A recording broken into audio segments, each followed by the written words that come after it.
हिंदू धर्म के अनुसार ब्रह्मा, विष्णु और शिव को संसार का निर्माता, पालन करता और संहार करता कहा गया है। पर ना समझ आने वाली बात यह है कि जहाँ एक तरफ शिव और विष्णु के मंदिर आपको हर जगह देखने को मिल जाएंगे, जहाँ इनकी पूजा पूरे विश्व में धूमधाम से की जाती है, इनकी मान्यता और लोकप्रियता किसी से छुपी नहीं हुई है, और दूसरी तरफ ब्रह्मा जी की पूजा लगभग कहीं नहीं होती। सिर्फ एक ही जगह आपको भारत में ब्रह्मा जी का मंदिर मिलेगा, वो है पुष्कर, जो कि राजस्थान में है।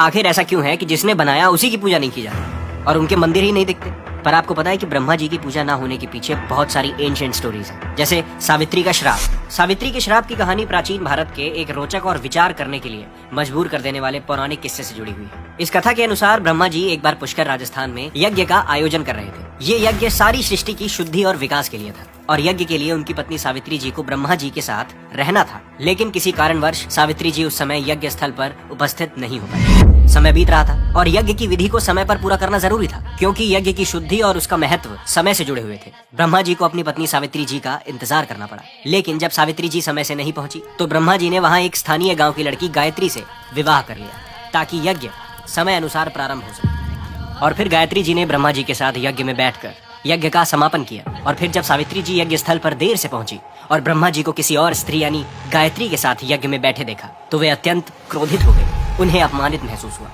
और गुस्से और दुख के कारण सावित्री जी ने ब्रह्मा जी को श्राप दे दिया, तुम्हारी इस पूरी पृथ्वी लोक पर कभी कोई पूजा नहीं होगी। सावित्री जी के इस कठोर श्राप को सुनकर ब्रह्मा जी और वहां पे उपस्थित जितने भी देवतागण थे, सब घबरा गए। सभी ने सावित्री जी से उनका श्राप वापस लेने की प्रार्थना की, क्योंकि सृष्टि के निर्माता के प्रति ये अन्याय था। पर ब्रह्मा जी ने भी अपनी गलतियों के लिए माफी मांगी और सावित्री जी से दया की गुहार लगाई। बहुत विनती के बाद सावित्री जी का क्रोध कुछ शांत हुआ और उन्होंने अपने श्राप में थोड़ा परिवर्तन कर दिया। सिर्फ पुष्कर में ही तुम्हारी पूजा की जा सकेगी, इसके अलावा पृथ्वी पर तुम्हारा कोई मंदिर नहीं बनेगा, और अगर बना तो विनाश हो जाएगा। इस तरह ब्रह्मा जी की पूजा के लिए सिर्फ एक स्थान, पुष्कर का मंदिर ही न्यायोचित माना गया है।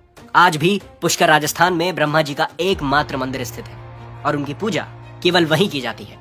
ये कहानी न सिर्फ सावित्री जी के श्राप की बात करती है, बल्कि हिंदू धार्मिक परंपराओं में स्त्रियों के स्वाभिमान और उनके भावनाओं के प्रति एक गहरा संदेश देती है।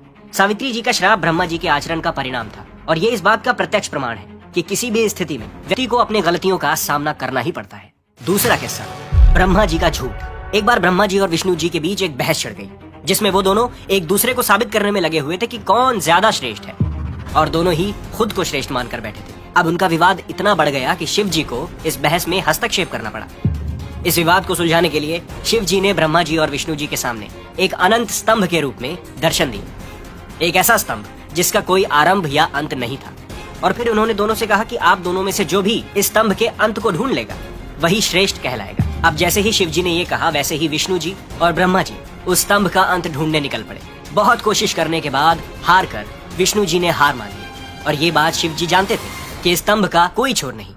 पर ब्रह्मा जी ने कुछ और सोच रखा था, और जब ढूंढने पर भी उन्हें वो छोर नहीं मिला और उनको ये पता चला कि विष्णु जी भी ये छोर नहीं ढूंढ पाए हैं, तो उन्होंने एक झूठ का सहारा लिया और शिव जी के समक्ष आकर उन्होंने कहा, मुझे छोर मिल गया।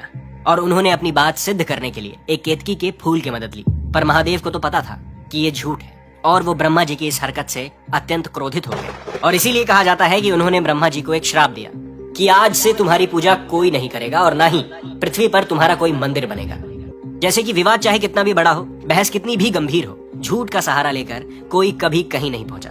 अब चलते हैं तीसरी और सबसे प्रसिद्ध कहानी पर, जिसका नाम है मोहिनी का श्राप। इस कथा में स्वर्ग की अप्सरा मोहिनी ब्रह्मा जी के सुंदर रूप पर मोहित हो गई थी। जब उन्होंने अपने प्रेम का इजहार किया, तो ब्रह्मा जी ने इस प्रस्ताव को अस्वीकार कर दिया और मोहिनी को अपनी पुत्री का दर्जा दे दिया। पर मोहिनी ये नहीं चाहती थी, और उन्हें इस बात से बहुत ठेस पहुंची, और इसीलिए गुस्से में आई मोहिनी ने सृष्टि के निर्माता ब्रह्मा जी को श्राप दिया कि अगर उनका प्रेम सच्चा होगा, तो ब्रह्मा जी की पूजा पृथ्वी पर कभी भी नहीं होगी। ये कहानियां कितनी सच है? वीडियो पसंद आए तो लाइक करके शेयर करें और फॉलो कर लें।